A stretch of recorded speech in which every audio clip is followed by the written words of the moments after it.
Fala galera do canal Botafogo Digital, eu sou Carlos Albuquerque e vamos começar as notícias desta quarta-feira nublada, meio chuvosa até aqui no Rio de Janeiro, mas eu vou começar falando bem longe daqui, tá? De Nova York.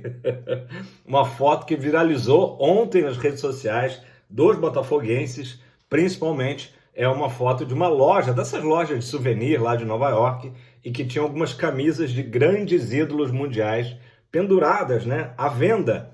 Messi, Cristiano Ronaldo, acho que tinha Neymar também, não sei, e tinha uma camisa do Tiquinho Soares. Viralizou isso mesmo, Tiquinho, né, ali no meio dessas grandes feras mundiais. Claro que muita gente levou para o lado da brincadeira, né? Poxa, mas verdade ou não essa foto, né? Se ela foi montada ou se ela é real, o fato é que Tiquinho Soares hoje é um dos grandes atacantes aí do futebol, né? Mundial, né? Eu diria, porque se é destaque no Brasil, é destaque também mundial. Muito legal, muito divertido, uma coisa que se foi montado, foi muito bem feita a ideia, né? Falando ainda dos Estados Unidos, tá? E aí eu fazer esse link aí, daqui a pouco eu explico melhor para vocês. O John Textor se manifestou pela primeira vez sobre toda essa situação que aconteceu no final de semana, né? A gente já sabia que ele estava em contato com o pessoal aqui do Botafogo, com o Mazuco, com o Tairo, né? É óbvio que o Textor não ficou satisfeito com o que aconteceu, né? Tudo que envolveu a partida do Atlético Paranaense e depois o desdobramento que acabou culminando com, né, o cancelamento, o adiamento da partida contra o Fortaleza, que teria sido ontem à noite, né? Mas o Textor, eu acho que ele está, na verdade, cada vez mais preciso, não só nas suas falas, como também na maneira que ele dá a importância ao assunto. Eu acho que se ele, Textor, tivesse emitido uma nota, feito um vídeo especialmente falando do assunto, ele estaria dando uma importância também muito grande. Claro, é importante, Carlos, é óbvio que é importante, o Botafogo foi prejudicado pela CBF, né, duplamente, né, o fato de ter jogado sem público no domingo, né, teve a questão da polícia, a gente entende, e também a questão do adiamento do jogo Fortaleza. Mas o Textor, na verdade, ele utilizou outra forma, né, de mostrar a sua opinião contundente. Ele utilizou um post da Fernandinha Maia, né, repórter do SBT, também locutora oficial do Nilton Santos, em que ela mostrava uma matéria ali do SBT Esporte sobre toda essa confusão. Então o Textor escreveu, tá? Vou ler aqui a tradução para vocês. Deixei claro o que penso para a CBF e para o Fortaleza. Acho que é constrangedor para a marca do futebol brasileiro, que eu tanto gostaria de mostrar para o mundo. Esta versão do Brasil simplesmente não está pronta, disse John Textor, ainda botou um coraçãozinho partido. A broken heart. Então, assim, galera, acho que ele foi muito preciso nessas falas, né? Tudo bem que ele é um comentário, né, a uma postagem no Instagram da Fernanda Maia, mas é uma forma do Textor se comunicar com o torcedor do Botafogo, né? Ele não criou um alarde, né, maior, ele simplesmente comentou e tá dado o recado, né? O que o Textor fala, obviamente, que repercute, né? Então ele deixou claro para a CBF e para o Fortaleza a sua insatisfação com essa decisão aí, né, unilateral da CBF, na verdade, né? O Botafogo não foi consultado, e também falou do constrangimento para a marca, né, para a brand, para a marca do futebol brasileiro no mundo. E aí é o que a gente sempre está falando, né? A gente pensa campeonato inglês, campeonato espanhol, as datas do calendário são respeitadas.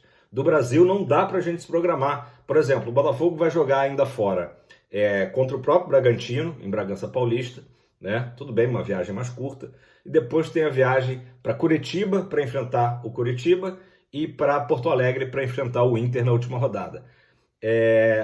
Eu sei que grande parte dos torcedores, eu me incluo nessa parte, a gente começa a pensar, né? Planejar, olhar ali, né? Visitar os sites de passagem aérea, né? Para quem sabe estar presente nesses jogos. Só que no Brasil dá uma insegurança muito grande. A gente já sabe que já aconteceu remarcação de jogos nesse mesmo campeonato, não é a primeira vez. Olha, contra o Corinthians mudou, acabou que o jogo foi numa sexta-noite, vocês lembram disso.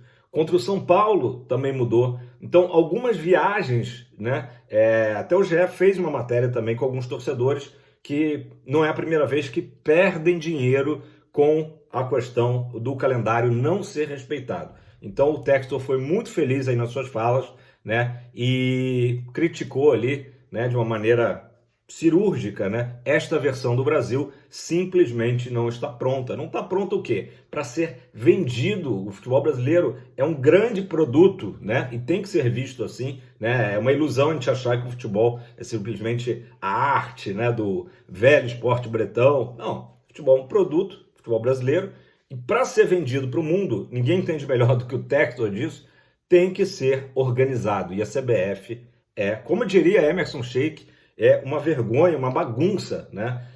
O próprio fato da CBF ter só, né, desmembrado as próximas rodadas recentemente, né? Isso aí já é vergonhoso, e agora essa questão toda do adiamento do jogo com Fortaleza. Complicado, gente. Vamos lá. Os comentaristas do ESPN F90, tá? Eles concordaram do Botafogo ter chiado, né, ter reclamado, ter ali marcado a sua posição firme, né, contra essa decisão da CBF. Botafogo saiu, entre aspas, derrotado desse episódio, sem dúvida, porém ele marcou a sua opinião, né, tentou até o seu limite, né, inclusive indo ao STJD para manter, né, o seu direito de jogar o que estava marcado, né, no calendário, na tabela.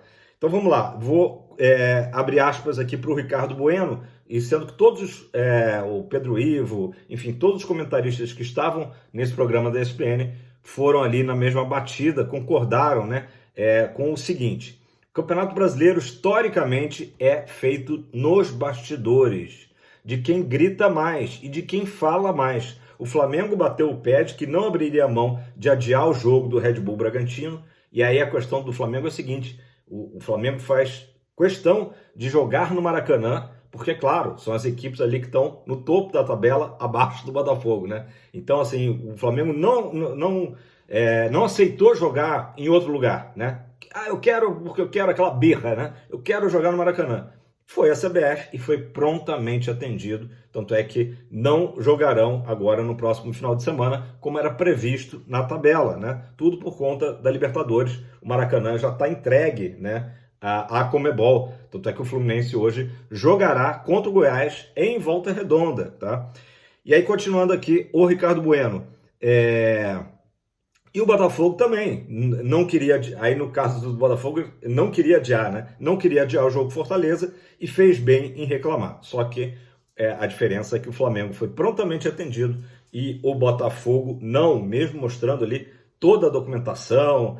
O Botafogo se cercou de todos os cuidados de defender, né, a sua ideia, e mesmo assim não adiantou. Pessoal, ontem na imprensa também houve alguns jornalistas reclamando desse novo slogan aí que foi lançado pelo Tiquinho, né? Acho que foi no domingo à noite. O Tiquinho postou uma foto dele comemorando o seu gol contra o Atlético Paranaense e colocou lá, né, enigmático Tiquinho, botou CT, né? Contra tudo e contra todos. Muitos jornalistas acharam que é exagerado, que o Botafogo também não está sendo assim tão prejudicado. Quem foi um pouco na contramão disso foi o Marcelo Barreto, no Sport TV, que ele falou que acha até bonitinho esse CT. É um momento que tem busca de união com a torcida ou do técnico com os jogadores. É enfrentar o mundo, né? É ir contra todos mesmo. É uma reação bem típica do futebol mesmo, defendeu o Marcelo Barreto, mas na contramão aí de vários jornalistas que eu vi, né, falando que era um exagero do Botafogo esse slogan. Pessoal, futebol tem o seu lado, né? Tem o seu lado também, eu diria até lúdico, né? Então faz parte. E o Botafogo hoje se sente prejudicado ao ponto de fazer tanto sentido esse slogan do Tiquinho Soares, né? Tá nítido, tá claro que o Botafogo foi prejudicado, inclusive, como eu falei, 2 vezes, né, neste final de semana e nesta segunda-feira. Pessoal, vamos lá, vamos à rodada de hoje, tá? Primeiro eu vou relembrar para vocês como é que está a situação aqui da tabela.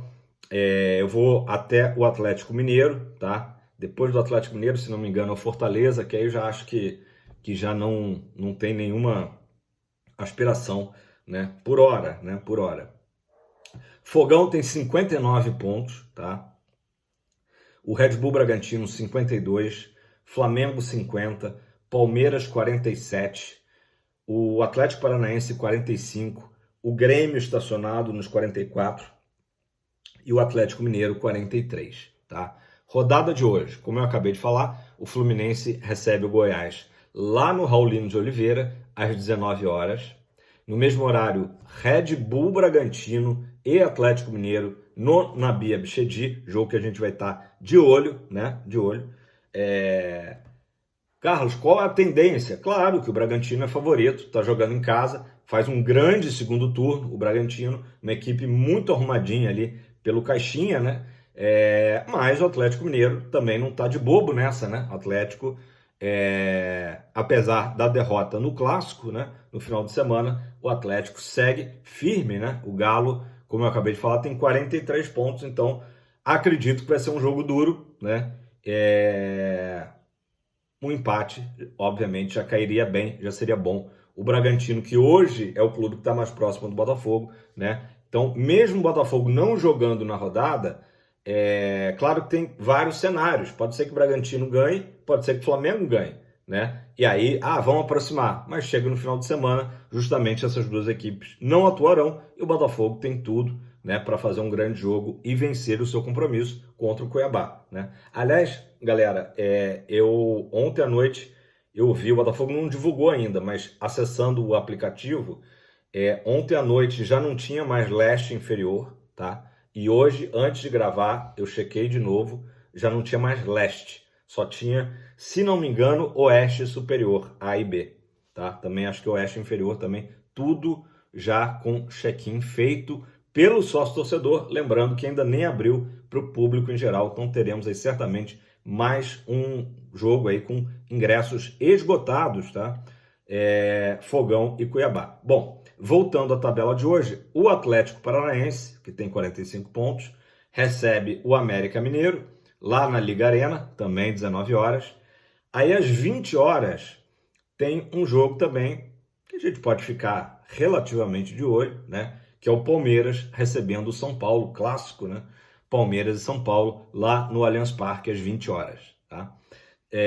No mesmo horário ainda, Cruzeiro recebe o Bahia no Mineirão, não interessa nada pra gente. E fechando a noite os jogos da Rede Globo, né? Dependendo da praça em que você está, um jogo vai ser o próprio Cuiabá contra o Corinthians, lá na Arena Pantanal, 9h30. É interessante a gente ficar de olho até para ver se algum jogador do Cuiabá aí, de repente toma um terceiro amarelo, né? A gente lembra que no primeiro turno o Daverson, né? Figuraça Daverson não jogou contra o Botafogo, justamente porque estava suspenso.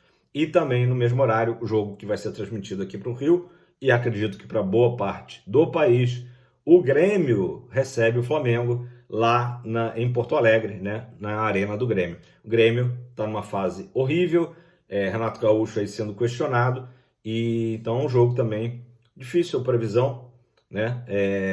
Vamos cravar aí também um empate, seria também um resultado bom, né? Galera, chances de título. Apesar dessa diferença do Botafogo em relação ao Bragantino ter caído de 9 para 7 pontos nessa última rodada, ainda, tá, os principais institutos de estudos matemáticos, de estatísticas, apontam o Botafogo como franco favorito para o título, tá? Tem algumas discrepâncias aqui, mas eu vou passar para vocês. É óbvio que cada instituto tem uma metodologia diferente, né? Eles normalmente analisam os jogos em casa, os jogos fora, como que essa equipe tem se comportado jogando em casa, como que ela tem se comportado jogando fora, os adversários que cada time terá ainda pela frente, né? Então, cada um analisa de uma forma. 3 institutos estão muito próximos dos números, tá? Vou ler para vocês aqui agora. A Universidade Federal de Minas bota o nosso Fogão com 85,6% de chances de título, tá? O Bragantino com 9,8% e o Flamengo com 3,3%, tá? Depois os outros eu não vou nem entrar aí com chances remotas, né? Palmeiras, etc. O Infobola coloca também o Fogão com 85, só que 85 cravado, o Bragantino com 10 e o Flamengo com 3. Então são números aí redondos do Infobola. O espião estatístico bota o Fogão um pouquinho abaixo, né? É o instituto que coloca o Botafogo com menos percentual de chance de título e que bota o Bragantino com mais, tá? Então o espião estatístico bota o Fogão com 81,4%, o Red Bull Bragantino com 14,7% e o Flamengo com 2,6% de chances. E, para finalizar, o chance de gol, tá? Esse sim coloca o Botafogo com a maior probabilidade entre todos os institutos, né? Sites. Bota o Botafogo com 96,9% de chances de título, o Red Bull Bragantino com apenas 2% e o Flamengo com 0,8% de chances. Então vocês observam, no geral, aí numa média, mesmo o Botafogo tendo visto aí na última rodada diminuir a distância, seguimos aí com percentuais muito favoráveis. Vou fechar aí em torno dos 85%, que foi o que a UFMG e o Infobola cravaram, né? O Botafogo ali na faixa dos 85%, o Bragantino na faixa dos 10% e o Flamengo na faixa dos 3% de possibilidade, tá?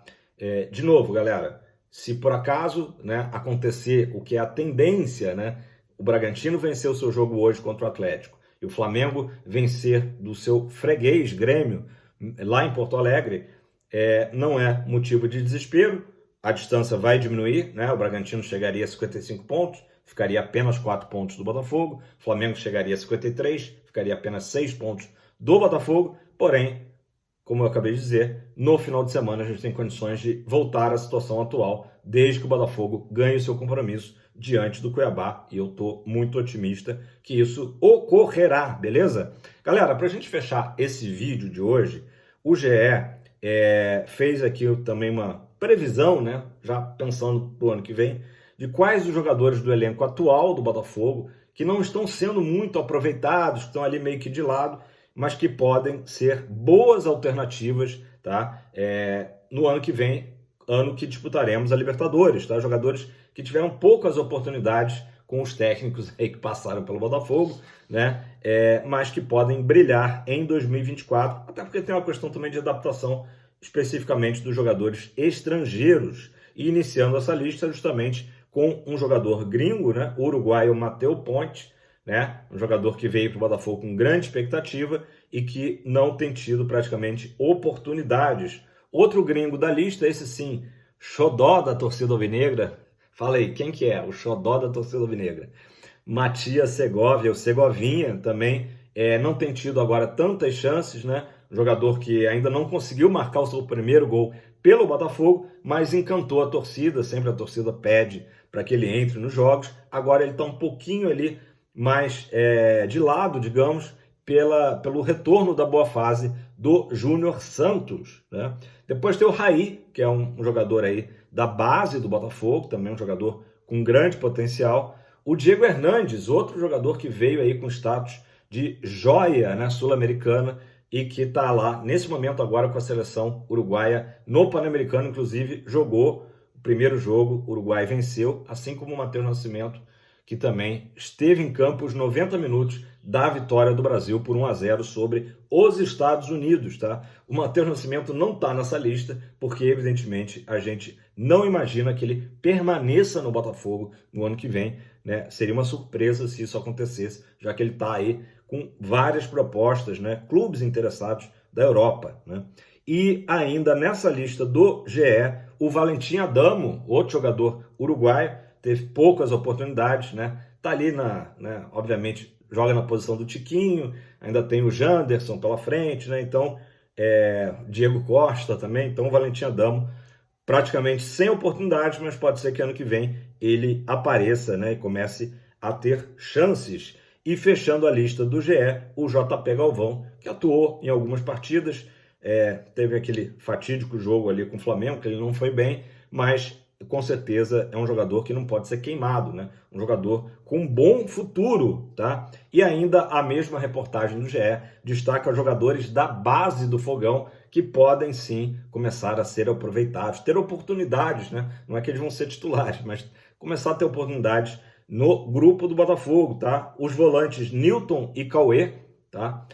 E também o meia Bernardo Valim, um nome aí que já vem sendo falado já há um bom tempo, né? Ao lado do Newton e Cauê, como promessas da base. Lembrando que ainda no elenco do Botafogo tem jogadores da base, né? Que se destacam. O Hugo, né? Dá para considerar que o Hugo é um jogador da base. O zagueiro Souza e também, quem eu acabei de falar aqui há pouco, o Janderson, né? Então são jogadores. Eu vou botar mais um jogador nessa lista aí, que eu acho que tem tudo para ficar no Botafogo. Eu imagino que o Botafogo vá adquiri-lo junto ao América Mineiro, que é o Carlos Alberto, um jogador que quando foi requisitado, né, especialmente aquela fase ali do Caçapa, se saiu muito bem, né, marcando gols. Acho que o Carlos Alberto é um jogador que certamente terá oportunidades. Não entrou nessa lista do GE, talvez justamente porque ainda falte, né, o Botafogo confirmar que vá adquiri-lo ao final aí desse empréstimo. Beleza, pessoal? 21 minutos, já deixa o seu like, se inscreva, galera, estamos muito próximos, eu nem olhei hoje se a gente já chegou nos 6 mil, mas senão a gente está muito próximo dos 6 mil da família Canal Botafogo Digital. Só posso agradecer a vocês aí por estarem sempre prestigiando e já comenta aí embaixo o que você acha dessa rodada, né? É uma sensação chata, né? A gente vê uma rodada acontecendo sem o Fogão, né? E comenta também o que você achou das falas do Textor. Eu, particularmente, achei que ele foi muito bem. John Textor, que ano passado ele estava meio afoito, né? Muito brincalhão e tal. É legal esse lado brincalhão dele, mas também quando tem que falar sério, ele fala. E eu achei que ele foi muito bem nessas falas, deixando claro que quem perde com tudo isso não é só o Botafogo, e sim o futebol brasileiro como produto. Como é que vai se vender o produto, Campeonato Brasileiro, Brasileirão, né? Para a Europa, para os Estados Unidos, para a Ásia, sendo tão desorganizado e tão mal gerido pela CBF, que deveria cuidar do nosso Brasileirão e acaba tratando como, né, um campeonato quase que de várzea, né, com tantas mudanças e tanto, enfim, acaba se dando bem quem grita mais alto, né? Mas o Botafogo gritou alto, deixou claro a sua posição, isso que é importante, beleza? Seremos, tamo junto, galera!